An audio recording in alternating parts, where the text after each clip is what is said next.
নমস্কার বন্ধুরা, আজকে তোমাদের সাথে একটা নিরামিষ রেসিপি শেয়ার করতে চলেছি। একদম নতুন ধরনের রেসিপিটা, একদম নতুন স্বাদের এই রেসিপি।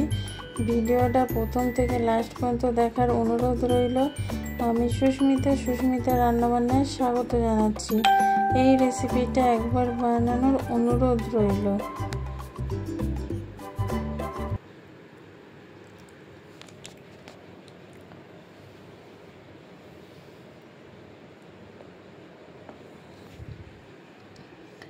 এখানে বাটির উপরে একটা ছাঁকনি নিয়েছি, ছাঁকনির মধ্যে 1 বাটি টক দই আমি নিয়ে নিচ্ছি।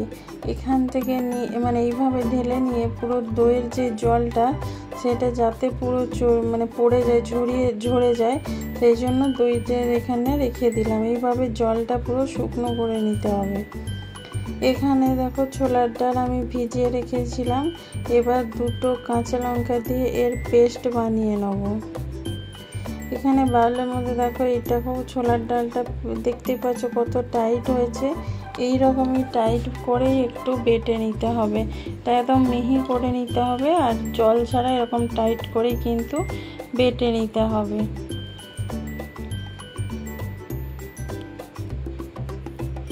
এবার এই ডালের মধ্যে দিয়ে দিচ্ছি স্বাদ মতো নুন, তারপরে দিয়ে দিচ্ছি এখানে পরিমাণ মতো হলুদ। এখানে কিছু মশলা আমি অ্যাড করছি, গুঁড়ো মশলা। তারপরে দিয়ে দেবো জিরে গুঁড়ো, ধনে গুঁড়ো, দিয়ে দিলাম জিরে গুঁড়ো, তারপরে দিয়ে দেবো ধনে গুঁড়ো। এখানে দিয়ে দিচ্ছি অল্প করে হিং দিলে কি হবে, স্বাদটাও খুব সুন্দর হবে আর হজমও খুব ভালো হয়। হিঙের একটা আলাদা স্বাদ আছে। সব কিছু উপকরণ এবার ভালোভাবে ডালটার সাথে দেখো আমি ফেটিয়ে নিচ্ছি। এটা একটু স্পিডে দেখাচ্ছে, কেন ফেটানোটা আমি অনেকক্ষণ ফেটিয়েছি, সেই জন্য এটা একটু স্পিডে তোমাদেরকে দেখিয়ে দিচ্ছি। এবার এর মধ্যে দিয়ে দিচ্ছি আমি একটুখানি আদা বাটা। হ্যাঁ বন্ধুরা, অল্প করে একটু আদা বাটা আমি এখানে দিয়ে দিচ্ছি। দেখো অল্প করে একটু আদা বাটা আমি দিয়ে দিলাম, দিয়ে আবার ভালো করে আমি মিশিয়ে নেব। এই ডালটা ভালোভাবে তোমরা হাতে করেও ফাটিয়ে নিতে পারো বা চামচে করেও একটু সময় ধরে ফাটিয়ে নেবে, তবেই কিন্তু খেতে ভালো লাগবে। এবার দেখো জলটা ভালোভাবে ঝরে গেছে দইয়ের থেকে, এটা আমি ঢেলে নিলাম। তোমরা আরেকটু কাপড়ের ওপর রেখে জলটা ছড়িয়ে নেবে, যাতে খুব ভালোভাবে জলটা ঝরে যায়। এখানে আমার একটু জল রয়ে গেছিলো। এবার এখানে দিয়ে দিচ্ছি আমি 2 চামচের মতন ছানাটা ছিল বাড়িতে তাই দিয়েছি, নাহলে কোনো দরকার নেই। এবার দিয়ে দিচ্ছি কাজু, কিশমিশ আর নারকেলের কুচি, সব কিছু টুকরো করে এতে দিয়েছি। এবার দিয়ে দিচ্ছি আদা বাটা, দিয়ে এবার সব কিছু ভালো করে মিশিয়ে নিচ্ছি। দেখো এই অল্প করে জল আমার একটু ছিল বলে সেই জন্য এখানে দেখো একদম একটু মিশ্রণটা একটু পাতলা হচ্ছে। আর এটা ভালোভাবে জলটা ঝরিয়ে নিলে এটা কিন্তু একটু টাইট হবে। তোমরা একটু ভালো করে দইয়ের জলটা ঝরিয়ে নেবে, তাহলে দেখবে রেসিপিটা একদম ভালো। এই ছোলার ডালের মতন এইটাও কিন্তু টাইট করে নিতে হবে। যেহেতু পাতলা আছে সেই জন্য আমি একটুখানি 2 চামচের মতন সুজি ব্যবহার করছি। এখানে সুজিটা এর মধ্যে দিচ্ছি যাতে সুজিটা ফুলে গেলে এটা টাইট হয়ে যায়। তোমরা সুজি যদি এখানে ব্যবহার না করো, তোমরা নারকেল কুড়াও এখানে ব্যবহার করতে পারো। নারকেল ভালোভাবে কুড়ে যে ঘন, সেটাও এখানে ব্যবহার করতে পারো। আর 1 চামচ আমি দিয়ে ভালো করে মিশিয়ে নিচ্ছি। যেহেতু দইটা পাতলা আছে সেই জন্য আমি সুজিটা এখানে ব্যবহার করলাম। তোমরা ভালো করে ঝরিয়ে নিলে দেওয়ার দরকার নেই, যদি জল থাকে অল্প তাহলে এরকম একটু সুজি দিয়ে দেবে, যাতে সুজিটা জলটা টেনে নেয় ভালোভাবে। এবার ভালো করে সব উপকরণগুলো আমি মিশিয়ে নিচ্ছি। এবার দিয়ে দিচ্ছি আমি একটু অল্প করে নুন, তারপরে দিয়ে দিচ্ছি আমি অল্প করে একটু চিনি। এই নুন চিনিটা না দিলে দইয়ের যে স্টাফিংটা এটা বানিয়েছি এটা খেতে ভালো লাগবে না, সেই জন্য একটু নুন আর একটু চিনি দিয়ে দিলাম। দিয়ে এবার ভালো করে মিশিয়ে এটা রেখে দেবো।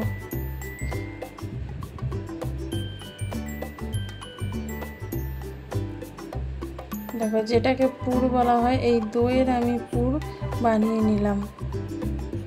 এটা একদম নতুন ধরনের রান্না, তোমরা অবশ্যই একবার বানিও। কেমন লাগলো প্লিজ কমেন্ট করে কিন্তু অবশ্যই জানিও তোমাদের ভালো লাগলো কিনা। এবার দেখো কড়ার মধ্যে আমি তেল দিয়েছি, তেলটা গরম হয়ে গেলে গোটা গরম মশলা কিছু দিয়ে দিলাম। এটা ভাজা ভাজা হয়ে গেলে এবার দিয়ে দিচ্ছি আমি একটু আদা বাটা। আদা বাটাটা দিয়ে এবার ভালো করে তেলের মধ্যে মিশিয়ে দিচ্ছি। দেখো তেলটা থেকে মানে যে ছিটকাচ্ছে আদা বাটাটা দেওয়ার জন্যে এবার অল্প করে আমি এখানে নুন দিয়ে দিচ্ছি। গ্রেভিতে যতটা নুনের দরকার আমি একবারে দিয়ে দিলাম। দেখো এরপরে কিন্তু আর আদাটা ছিটকাচ্ছে না, এটা তোমাদের একটা টিপস দিলাম। এইভাবে দিয়ে তেলের মধ্যে নুন দিয়ে দিলে আদা কিন্তু আর ছিটকায় না। এখানে আদাটা ভাজা হয়ে গেছে, এবার দিয়ে দিচ্ছি টমেটো পেস্ট। একটা বড় সাইজের টমেটোকে আমি বেটে নিয়েছিলাম, সেটাই এবার ভালোভাবে দিয়ে মশলাটা কষিয়ে নেব। টমেটোটাকে ভালো করে একটু কষিয়ে নিতে হবে, তারপরে আমি গুঁড়ো মশলাগুলো অ্যাড করব।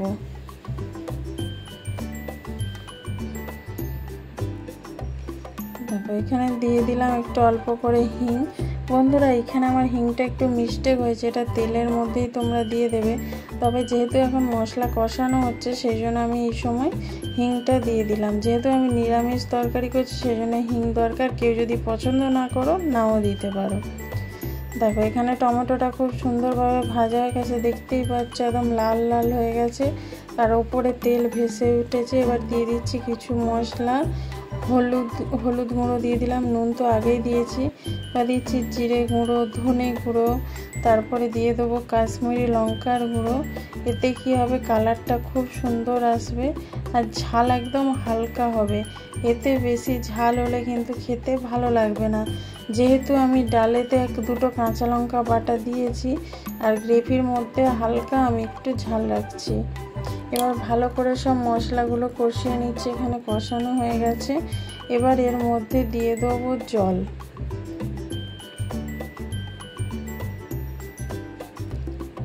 তারপর জল দিয়ে দিচ্ছি, জল দিয়ে এবার ভালো করে মিশিয়ে চাপা দিয়ে এটা লো আঁচে একটু মশলাটা ফুটতে দেবো। যতক্ষণ এখানে ফুটছে ততক্ষণ আমি ওখানে তোমাদের কিভাবে পুর দিয়ে বানানো যায় সেটা দেখিয়ে দিচ্ছি। দেখো চাপা দিয়ে এটা লো আঁচ করে দিয়েছি। এখানে দুটো জিনিসই নিয়ে নিয়েছি। দেখো এবার ছোলার ডালটা একটু হাতে তুলে নিচ্ছি, এখানটা এরকম করে ফাঁকা করে দিয়ে এবার দইয়ের স্টাফিংটা যে পুরটা মাঝখানে এরকম দিয়ে দেবো। দেখো এবার ছোলার ডালটা দিয়ে পুরোটাই কভার করে দেবো।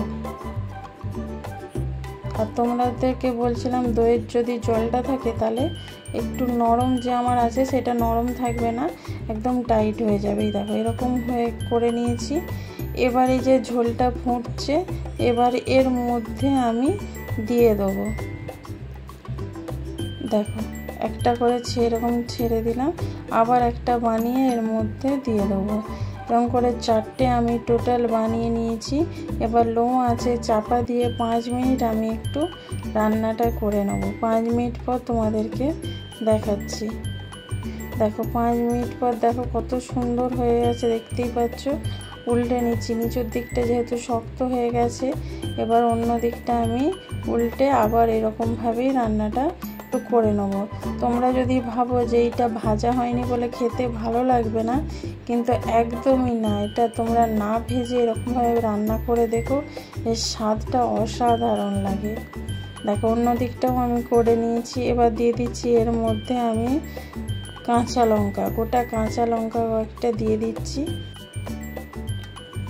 লঙ্কা দেওয়ার পরে দেখো একটু হালকা করে আমি মিশিয়ে নিচ্ছি। এটা আর ভেঙে যাবে না, কারণ হচ্ছে এটা শক্ত হয়ে গেছে। এবার আমি নামিয়ে নেবো, আর এর বেশিক্ষণ রাখলে গ্রেভিটা শুকিয়ে যাবে। এবার আমি অল্প করে একটু ঘি দিয়ে নামিয়ে নিচ্ছি। এটা পুরোপুরি অপশনাল, তোমরা দিতে পারো নাও পারো। দিয়ে ভালো করে এটা টেস্ট আর গন্ধটা খুব ভালো হবে, সেই জন্য আমি একটু ঘিটা দিলাম।